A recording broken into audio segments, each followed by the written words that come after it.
hanya menutup aib diri kita, tapi juga menutup aib saudara kita. Makanya pertanyaan mungkar nakir di dalam kubur 4.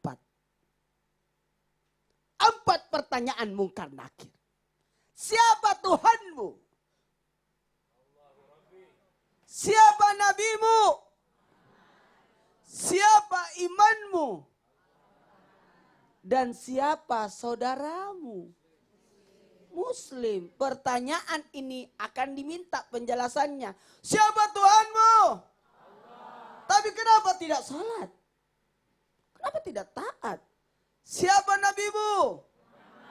Terus kenapa tidak menjadi umatnya? Ya, umatnya. Siapa imanmu? Allah. Tapi kenapa tidak mengamalkan? Dan pertanyaan yang keempat, siapa saudaramu? Kalau kau menganggap muslim itu adalah saudaramu, kenapa engkau sakiti? Kenapa engkau lukai? Kenapa engkau ambil haknya? Kenapa engkau cemarkan nama baiknya? Kenapa engkau rusak dia? Apa keuntunganmu? Dia kan saudaramu. Pertanyaannya, tidak ada orang yang tidak luput dari kesalahan yang diperbuat. Bagaimana cara menjaga nama baik? Baik itu untuk diri maupun orang lain. Satu kuncinya. 1, 2, 3. 1, 2, 3. Mingkem. Saya susah.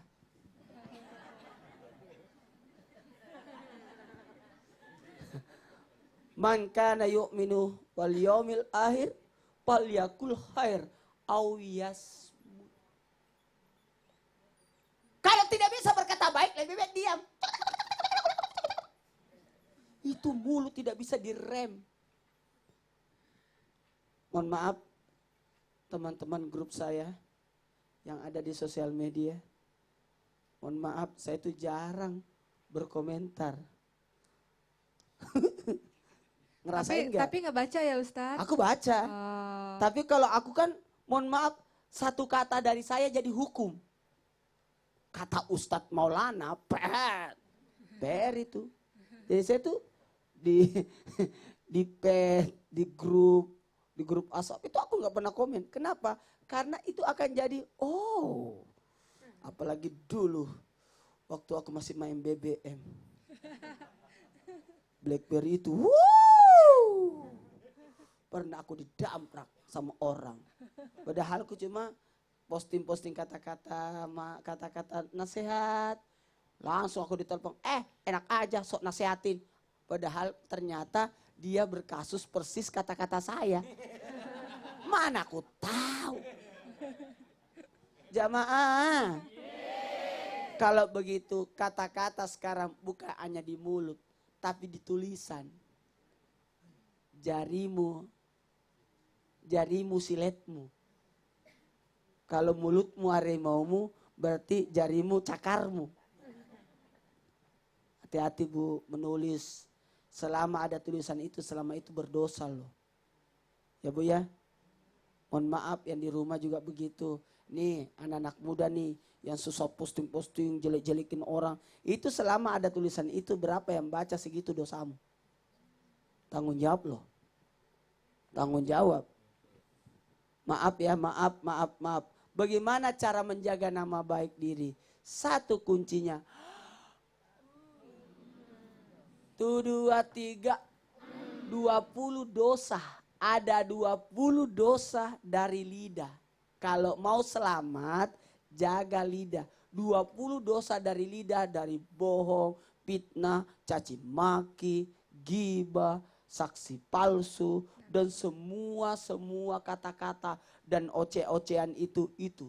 Makanya kalau mau selamat, jagalah 2. Antara 2 pipi dan antara 2 paha. Apalagi semua yang tak bertulang itu berbahaya. Nggak usah dicari yang mana tak bertulang. Sungguh lidah. Ada yang tahu lagunya Bu? 1, 2, 3. Lidah tak bertulang, tak terbatas kata-kata. Coba Dian, sama Dian. 1, 2, 3.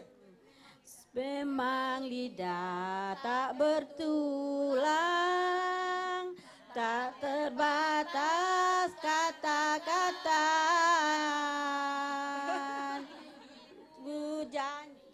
Janji, lain di bibir, lain di hati. Ini agak mendingan ada nadanya yang ini. Yang tadi grogi gak ada nadanya, katanya grogi. Alasan aja ibu. Emang aja suaranya begitu, bilang grogi. Ini Bisa saya aja senang, sih, bercanda saya Bu senang Mabu. sama ibu-ibu. Iya, iya. Bayangkan ditinggalkan Padang 10 hari. Wih, Masya Luar, Allah. untung ada makanan yang namanya rendang. Iya, Itu tahan tahan lama. 10 hari. Masya Tapi yang Allah. jadi masalah ngerepotin temennya. Kenapa Pak Ustadz? 60 orang tinggal di rumah orang. Tapi bicara masalah tadi nih, nama baik. Bukan berarti kita juga untuk masalah supaya kita tidak diomongin atau dijelekin nama baik kita Karena juga. gini juga. Kita harus menjaga diri kita mohon juga. mohon maaf. Saya sebenarnya masih mau tambahin itu karena gini, mohon maaf. Belum tentu kami yang berucap ini lebih baik daripada yang Betul. diterangkan. Tapi ya, tidak ada salahnya kami menyampaikan kebenaran. Betul tidak? Mohon maaf, mohon maaf, mohon maaf. Jangan memancing orang untuk mencela dirimu. Betul. Kalau memang kau tidak pintar nyanyi, ndak usah. Lagian dikasih mic sih. Ustadz juga dikasih mic. Langsung nyanyi, ibunya gak ada nadanya, kasihan. Harusnya ibu itu berkata, aku ndak tahu nyanyi. Iya. Ya nyanyi terus. Itu namanya hebat, percaya diri. Tepuk tangan dulu Masya buat Allah, Ibu. luar biasa. Ibu, makasih ya. Tapi ibu maafkan saya kan. Maafin Ustaz, sayang saya kan. Iya. Bukan berarti saya dimaafkan terus saya harus sayang sama. Ya. Hati-hati loh. Karena tidak akan bisa masuk surga seseorang kalau belum dimaafin. Nah. Oleh orang yang dicemarkan nama baiknya. Betul, Masya Allah. Hati-hati. Ini sekarang Jenny tadi nih kayaknya ada yang mau dilanjutin lagi Pak Ustadz. Ini kan untuk mencoba untuk apa namanya Jangan merubah dilanjutin dulu. image. Dia nanti nangis. Bukan, untuk merubah image tadi udah ada sesuatu yang dilakuin sama Jenny. Salah satunya Jadi adalah ternyata- mencari program Betul. yang berbeda dengan sebelum-sebelumnya. Jadi ternyata Jenny ini pada akhirnya mau berubah, ternyata gara-gara pulang umroh, ada hidayah, Masya ngerasa lebih Allah. tenang. Jadi selama ini ngerasa hidupnya hampa Bu. Gitu. Coba bisa ceritain sedikit nggak gimana?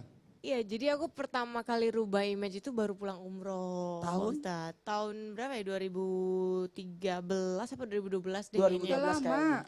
Iya, 2012. 2012. Kok tahu sih Pak Ustadz? Kan bilangnya tadi 2 tahun setengah. Oh iya berarti. Wih Ustadz ngitung bener juga. sih. Itu berarti 2012. Sebenarnya nggak ada prepare buat umroh. Sebenarnya yang berangkat harusnya mama papa. Cuma mama minta aku yang berangkat. Nah pada malam itu sebenarnya aku baru pulang syuting tuh, aku nggak ada sholat tobat apa gitu. Nggak ada persiapan. Nggak ada lah. nggak ada persiapan. Cuma ya di sana sampai akhirnya balik ke Jakarta dapat hidayah. Terus aku ngerasa, aduh kayaknya hampa banget ya gitu, kerja terus. Tapi kayaknya kosong gitu hatinya. Masya Allah. Gitu. Ini ngecas keimanan tuh kebetulan juga Apa sih yang umroh. kita cari Iya, gitu? benar. Karena ketika kita di sana betul-betul kita kayak ditegur gitu. Teguran apa? Aduh ya Allah, ibadah saya baru segini karena kita lihat orang-orang Betul, tua Masya yang Allah. giat. Kita aduh ya Allah. Oh berarti kalau misalnya Jenny mau lebih baik lagi gampang. apa? Gimana? Umroh lagi. Umroh lagi. Iya Karena bener ya Ustadz antar, ya. ya, antar umroh kan bisa menghapuskan dosa-dosa. Allah Amin mengampuni ya Allah, dosa-dosanya. amin, amin ya Allah. Karena ibadah umroh itu bukan hanya ibadah ucapan tapi Betul, Pak Ustadz. fisik kan. Ya betul. Betul. Meninggalkan keluarga, meninggalkan aktivitas betul-betul kita dekat dengan Allah. Karena doa-doa kita dijabah karena dekat towernya. Kalau ada handphone dekat tower pasti bagus sinyalnya. Betul. Ustadz Sam sampai dia. Ustadz Sam ada yang mau disampaikan coba silakan. Ya sebenarnya sih kalau yang di dalam hadis itu man satara musliman satarahullahu yaumal qiyamah. Siapa yang menutup aib saudaranya, maka Allah akan menutup aibnya nanti di hari kiamat. Bayangkan Bu kalau Allah bongkar aib kita di hari kiamat. Ditonton semua orang. Dan sebaliknya siapa yang membongkar aurat saudaranya, maka akan dibongkar juga auratnya oleh Allah. Walaupun dia di dalam rumahnya. Nauzubillah semua nauzubillah. Ini pelajaran buat kita semuanya Bu ya. Nanti kita akan ngobrol-ngobrol lagi dengan Ustadz Syam. Buat jamaah yang di rumah jangan kemana-mana ya. Tetap di Islam itu Indah.